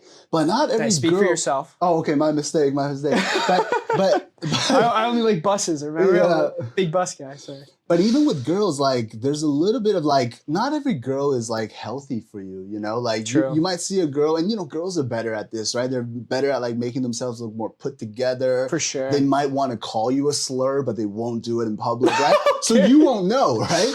But most girls aren't very healthy for you either. So it's like, if you want to look at like, you know, all right, so there's a lot of guys that you shouldn't associate yourself with and they'll publicly make it available for you. Like you shouldn't associate yourself with them. There's a lot of girls that we shouldn't associate with either. For sure. Know? There's some girls that like, they'll get you in trouble. Yeah. You know, I remember like, you know, I was with this girl one time, right? And, we had sex like unprotected, right? And she didn't say like, hey, put on a condom. And I didn't put on a condom. So I think it was a 50-50 thing too. Yeah. But afterwards I asked her, I was like, hey, are you on birth control? And I don't know if she was trolling me or testing me, but she was like, what's birth control? Really? And I was like, okay, you know. You're like, it's in the fucking name, lady. Like, do I have to, it's birth control. It's controlling the birth. Yeah. Like, what kind of fucking stupid. How do I define this? Yeah. I look it up. It says birth control equals birth control. Yeah. So, you know, it's like sometimes, so then that makes me more like, whoa, like just because a girl's good looking, you know, we can't just go around banging every girl. Just like we can't go around hanging with every guy. Like there's people out there like you have to kind of like, you know, be cautious of. For sure. Yeah, be careful hanging out with. Got to surround yourself with good people. Yeah. Super important. Yeah. Do you mind? I need to go to the washroom. Yeah. What are you smoking? What's in the thing? I'm smoking, it's like a flip, bro. It's kind of crazy actually. Like a flip phone? Call your mom? No, you got like one flavor on this side and then you can flip it and you got another flavor on this side. Oh shit, that's what the hell? But you yourself, like you don't. We're living in the future. Yeah. You drink beer? I drink beer, yeah. Like once a week, a couple times a week. Yeah, on the weekends. Yeah, I'll get together with my buddies. Yeah. And you like maybe will have a cigarette if someone has a cigarette. Yeah, and I'll have really a cigarette. Oh yeah, don't get me started. I'll have a cigarette. Oh yeah, I'll have a cigarette. But outside of that, like you don't really do anything. Do you do shrooms like every 6 months? Maybe you'll do shrooms one time. Fuck, dude, you've got me down pat. Oh really? Yeah. You should be on Jeopardy or something. Yeah. What is Luke's favorite drug of choice? Yeah. No, I've done acid once. I've done mushrooms once. Yeah. So I'm not like a big guy. I did a square of chocolate mushroom, like 2 gram after when I graduated high school. Yeah. That was wild. Yeah. I've done acid. Acid was way better than mushrooms in my opinion. And what about like outside of that? Like, do you do any other drugs right now? Like just casually? Yeah. No, I just drink beer. Sometimes I'll take a puff of someone's joint or whatever. I'm pretty, you know, straight edge as it comes of drunk guys. Yeah. But you, like when you smoke the weed, like, smoke the weed. Yeah, when you smoke the pot, like, is it like the marijuana cigarette? Is it always enjoyable for you? No. Or, sometimes you regret it. Yeah, like, most of the time it's not enjoyable. Yeah, I don't like it. Yeah, my drug of choice is definitely alcohol for sure. Yeah. I can drink a fuck ton. Oh, really? Yeah. Yeah, like an exuberant amount. Yeah. And you like drinking. Like on the weekends, you're like, hey, nice. Now I can get a 12-pack. No, exactly. Yeah. Yeah, a lot of my buddies a lot of the guys who work with me, they will all get, you know, drinks after work. They're all my friends and stuff. So that's super nice. I mean, getting to work with people that you actually like. Yeah. Like right now, 3 of them are on a job and they're all good friends and like they're probably having a good time getting nothing done. Yeah. You know, so yeah, it's good, man. It's good to, because people, I mean, obviously everyone knows it's nice to have good coworkers, but when you have a job, you're selling your soul, right? Yeah. Like you're giving away most of your life to somebody. So I think you need to be working with people that you like, and you need to like your boss and that kind of thing. Or it's like, what the fuck are you even doing? You're just miserable 90% of the time. But obviously a lot of people don't have that luxury, to be fair. So yeah, that's true. Like, yeah, you know, and you know, when you kind of like do your own thing, like start your own business, and you got like these people around you, you're almost like a rapper or something. You're almost like an entourage, you know, like, you know, I don't know about that, you know, whoever's the company owner, they're like the rapper, and then, you know, you got some people on the side selling merch, you got some people on the side who's the sound guy, you know, like it kind of sounds like that, at least like from what you're describing to me. No, I just can't say that because all of the guys that, like, especially like without my brothers, without my dad, you know, without like the really good guys that I have working with me, like I would just be fucked, you know? I would be so like having a business it's way harder than people. I mean, everyone gives it credit. It's like, oh, like having a business is hard. But if you don't have good people around you, like you just have to be so attentive to everything all the time. So it's like, you know, a couple of the guys that I have working with me, like I can just give stuff to them and like they'll just figure it out, right? You know, some of them are really capable. And just really, really grateful, especially for my family and my good friends and stuff. I mean, so eternally grateful to them, for sure. Yeah, like you'd almost have to kind of like, once you get big enough, you have to kind of like outsource some things. And for some people, it's hard, you know? Like some people, they don't want to outsource. Like that people can't account as good as me. Oh, that people can't design a poster as good as me. But, you know, at a certain point, you have to let go and you have to kind of just like trust. You know, first you have to trust them and you have to outsource them, you know, otherwise, For me, that came super easy though, because I know what my weaknesses are. Like I really know what I'm bad at. And I'm bad at a lot of fucking things, man. So it was not hard giving shit away. Like my little brother does all the marketing and I suck at that stuff. So like, you know, I'm so grateful that he does it. And then my dad does all the accounting and I'm so grateful that he does that. You know, and then like, you know, I've a couple of good guys, you know, they're my friends like like Kave and Daniel and Steven and, you know, my buddy Robert and you know, Quinn, he's good too. Like just all them, like they're just really, my buddy Jasper, he's the best. They're all like my buddy Kave, for example, he's so mechanically inclined. You know, like whenever one of the trucks is fucking broken, he always knows like what's up with it, or, you know, like all the small engine repairs and all this shit, like, you know, that kind of stuff where I just, that's good. But he also does the windows, but like, that's great. For sure, And, you know, I mean, they're just, all of them are just so good. Does he ever like charge you a little extra? Be like, hey, you know, I did kind of fix the engine. No, dude, fuck, I hardly pay him. I feel so bad about it. Really? Yeah, because we're just like not making as much money right now. Like, so, you know, and that's the thing, like, especially the company, like we incorporated, so there's like shares. So like I plan on like delegating shares of the company to like the guys who helped me build the company. Pay them in some shares, Yeah, exactly. Just because it's like, you know, a lot of them will put in overtime or they'll put in like just days where, you know, they'll go pick up something for me or do something for me that I can't do. And then, you know, like I gotta reimburse them some way, but I have no money. So I'm like, fuck, you know.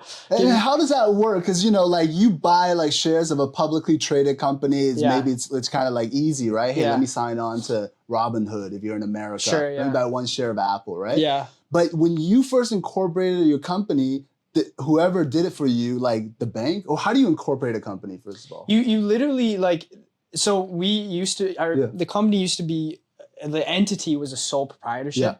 So all you do is just submit paperwork to transfer it to be a corporation. So like you just have to talk to the government, CRA. It sounds like, or the CRA. The government maybe like helps you make it a company. Do they just go like, all right, you have 100 shares? Like what's the default? Like it comes as 100 shares. 10,000? Yeah, okay. So that's like they're called like their Class A shares. So they have voting rights attached to them. So like effectively, if somebody owned 51% of the company, then they could, you know, overturn anything that I said. So, but that's what I want. Like a lot of people when they start small businesses, they're worried about giving up their shares. Because they're like, oh, I don't want somebody to, you know, to overturn what I'm doing. But like my thinking is that, say, you know, I gave 10% to someone I really trust and value, another 10%, another 10%, another 10%, another 10%, and then eventually I only have 20%, 30% of the company.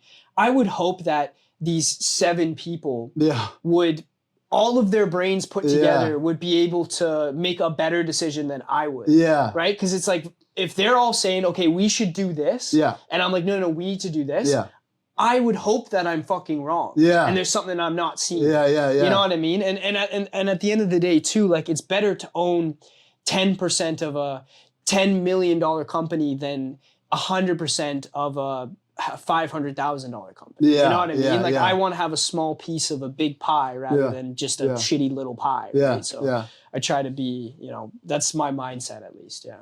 And did that mindset come because, you know, you're in a family with 4 other people? You're part of a 4 sibling, siblinghood. Yeah. Like, is that how you kind of like learn how to share things and look at other people's strengths and like compare yours? Yeah, is that I would say so for sure. I mean, I've always had to share, like, I've always shared clothes, shared food, shared bedrooms, you know, shared women, you know, whatever. I'm just kidding. Yeah. But yeah, like, for sure. But also just, I've, you know, read some, you know, listen to people that are much smarter than me, right? And that seems to be the consensus, right? Like, you look at somebody like Warren Buffett, like, he doesn't own 100% of Berkshire Hathaway. Yeah. Or Jeff Bezos doesn't own 100% of Amazon. They own like 5%, 10% of it, 20% of it. Like, when you make other people money, you make way more money. Yeah. Right? Being selfish is not cohesive to making money. Like, you have to make other people money. You have to be generous, look out for other people's interests. And then they'll look out for yours, right? Yeah. Like, even in a relationship, right? Like, if you have a girlfriend and you're always thinking 100% of her, eventually she's going to reciprocate. If she's a good woman, she's going to reciprocate, and she's going to think 100% of you. Yeah. And then you're going to be taken care of. Yeah. And they're going to be taken care of. Yeah. Right? Like, so, you know, family's the same way, working relationships, right? Like, I think that's how the world needs to be. If you take care of everyone in your life will hopefully take care of you. Yeah. Right? Yeah. And if they don't, then you realize, okay, I need to meet new people. Right? Yeah. So. Yeah. They always say, like, you know, don't worry about how to make $1 million. Like, worry about how you can solve problems for 1 million people or something like that, you know, and then the rest will come. You know, you were saying something, and like the most basic thing came to me was that, like, you know, you're talking about sharing women. Like, when you grew up, and damn, that's the one thing I said. You're like, yeah. I heard the rest, but I was just thinking, you like, trying to get something going tonight? You know? No. No, like, you always, like, because you have 2 brothers, right? And I was just wondering, like, if any one of them ever brought a girlfriend home, like, did you ever notice, like, any of those girls, like, maybe kind of like have a crush on you or something like that? No, never. Yeah, no. I mean, my older brother's always, you know, he's had 2 relationships where I got to know the women. Yeah. And like, they both were beautiful women, and I had like good, healthy relationships with them. You know what I mean? Like, completely platonic. I mean, I would never I can't even, in my brain, I just can't compute. Like, I could not fathom, you know, being sexually motivated by one of my brother's girlfriends, because that's just so detrimental. As soon as you let that poison seep into your brain, you're fucked. But you're absolutely fucked. Yeah, and I agree with you on that. And I don't mean like you liking them and making them move, but and maybe it doesn't work with your older brother's girlfriends, because you're the younger guy. I don't know, like, maybe they're more aroused by the older one. But let's say your younger brother brought home a girlfriend, you're talking to them. Do you ever notice, like, they have a crush on you? And, you know, it's such a narrow question that it might not even apply. No, definitely not. Yeah. No, my little brother, he only likes white women. Oh, actually. Yeah. So we don't really. You had a conversation about that? Oh yeah, we talk about it all the time. Yeah. He only likes white women. Yeah. I only don't like white women. Yeah. So, you know, that's definitely same with my older brother. Yeah. He's only dated white girls. So what's their reasoning? Have they give their reasoning before? They're like, I don't know. Yeah. I have no idea. Like, I know my older brother definitely likes other women. Yeah. But who knows, dude? People like what they like, right? You know. one man's trash, another man's treasure. Different strokes for different folks. Yeah. I mean, there's lots of fucking you got a third one there. Yeah. No, I'm out.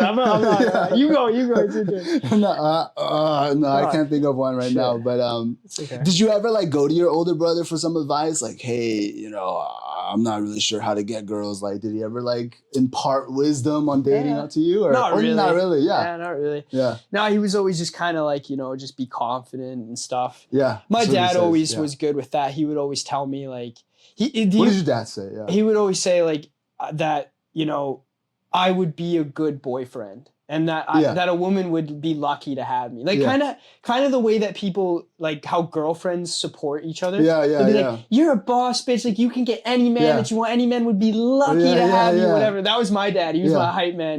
He's like, Luke, you can get any woman, you know, whatever. And like, so he definitely instilled some confidence in me in that way. Yeah, I was always like good at talking to women. Yeah, when I was younger, I was always friend zoned though, like pretty much. Too good, right? Yeah, just too like good. Yeah. Exactly. Like I was always like I would always make them feel like comfortable and nice and stuff, and then I would just become a friend. Yeah. So I had lots of like girlfriends when I was younger, like in high school. Yeah. But no like girlfriends, like no, like I was, you know what I mean? Like I didn't lose my virginity until I was like 19. Really? Yeah. Yeah. No, yeah, like 19, and I was like, but I'm also, I grew up in a religious household as well. Oh, really? Yeah. Yeah. So I was like waiting for marriage, and then, just sort of Christianity, is that? Yeah, like Orthodox Christian or like Protestant. Are you still like Christian right now? For sure. Yeah. Like I definitely have a faith.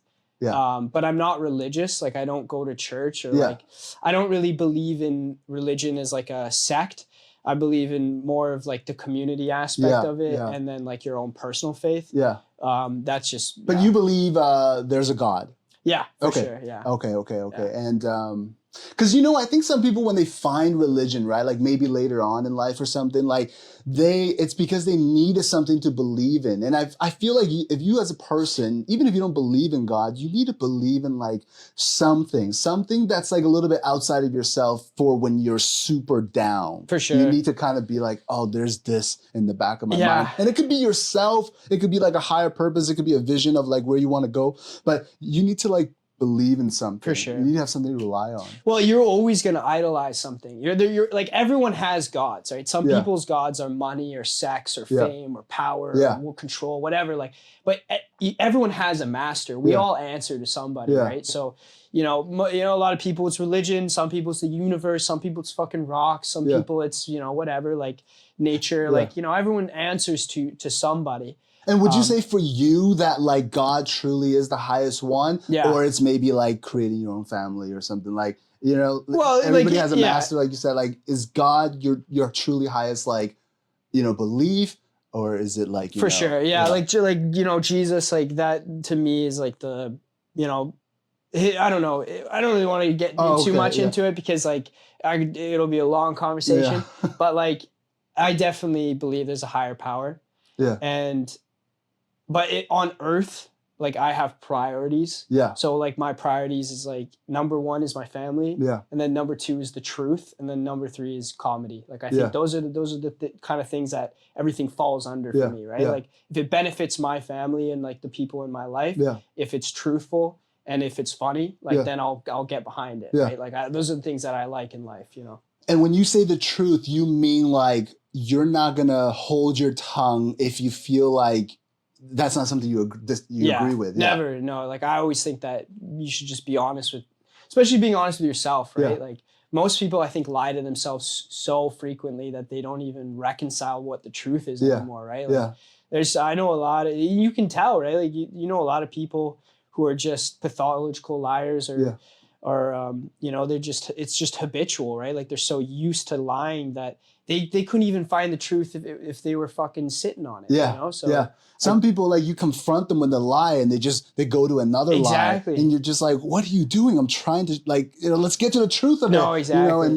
you're like, dude, over here. Over here. Like, hey, you know what I mean? This is what you did. This was wrong. Yeah. And it's just like another excuse and another excuse. Yeah. Sure. They're like sidestepping you. Yeah. But like I've definitely lied in the past, like I've made, what the hell?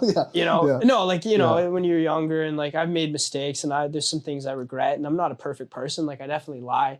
But I try to correct those lies immediately. Like sometimes I could even lie to you right now, right? Like I'll be like, oh, I gotta go take a pee, but I actually gotta take a shit. Yeah. And then like when I said that, I'm like, no, like I don't need to take a pee. I'm taking a shit. You know what I mean? Like try to correct yourself in the moment. Yeah. You know? Yeah. Yeah. Like definitely, you know, everyone makes mistakes, right? Yeah. So, yeah. Yeah. Okay. Well, you know, Luke, is there anything like you want to shout out, like maybe the name of your company or anything you want to like bring to the forefront, let these people know? Fucking shout out. Yeah. Shout out all the good boys, the company, Maintenance Masters, is what we're called. Check us out. I don't know if you need some high-rise window cleaning or we do a lot of other stuff, but anybody who's watching this, like they probably don't have a fucking house. It's Vancouver. Nobody owns a home anymore. Yeah. Maintenance Master. If you want to get your windows cleaned in Vancouver, family, truth, comedy. For sure. Yeah. Thanks for coming, man. Yeah, thanks, man. Thanks for having me.